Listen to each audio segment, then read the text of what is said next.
Hi guys, support to this video guys. I-update na po natin ang aming mga pananim dito sa Saudi Arabia. Dahil dito sa Saudi Arabia is wala kami mga lupang pinagtataniman. So sa paso lang kami nagtatanim dito guys. Kagaya nito yung aming kangkong.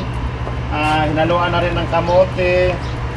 Ito kamote. Tapos ito may rosemary. Yan. Tapos dito alugbati. Kaya ganito ang itsura niya guys kasi bagong harvest pa lang, kaka-harvest lang ng isang araw. So medyo kalbo siya kagaya ko. Ayan, kamote yan at saka alugbati. Meron pa rin doon banda. Tapos ito guys, pinatubo muna namin, pinaugat muna namin siya sa tubig dahil itatanim dito. Ito, tapos meron ding bulaklak dito isa. Yan. Ito alugbati din at saka kamote. Tapos dito tayo sa mga aplan kangkong. Ito yung aplan kangkong. Bali itong lupa na ito ay ano to, mga dahon na tuyo na naging lupa na siya ngayon. So organic siya, organic, walang patabang halo. O kagaya nito guys, ito yung mga binagbalatan ng gulay sa araw-araw. Pag nagluluto kami ng gulay, sa mga balat niya, at saka yung mga sibuyas, bawang dito nilalagay para pagka nalata to. So pang-abono na rin siya, organic. Yan siya o. Yan.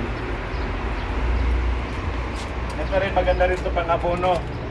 Yung balat ng itlog. Ito naman yung mga tubig na nakapundo na para pagdating ng hapon, dilig-dilig na lang. Kasi kailangan umaga at hapon diligan dahil sa sobrang init.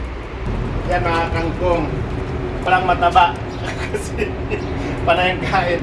Pero ito, tawag ito medyo ang dahon niya kasi sa sobrang init ngayon dito sa Saudi Arabia dahil summer na, kaya yan medyo nangulot to yung dahon niya, pero kailangan na diligan siya umaga at hapon.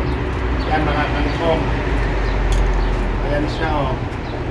Lugbati. Ito naman yung nakarili namin mga dahon na pagka naalanta na ito na nalata na to, ay pang-abono din to doon sa mga kangkong na tinanim sa paso. Yan, meron pa dito. Ito. Oh, may kasama pang isda isa. Maganda pagmalinis ang paligid, pero yung mga winawalis ng mga dahon ay iniipon din para pag nalanta na siya o pagka nalata na, pang-abono din siya para organic. Organic, para yung nagbibidyo ko organic, din na rin yung dumati. Yan, ang dami din. Sa paso lang lahat kasi wala kaming lupa dito sa Saudi, kaya yan. Sa paso lang yan lahat. O yan, ang init o diba? Sobrang init. Pati ako, sobrang kintab dahil sa init. Ayan siya guys. Yan.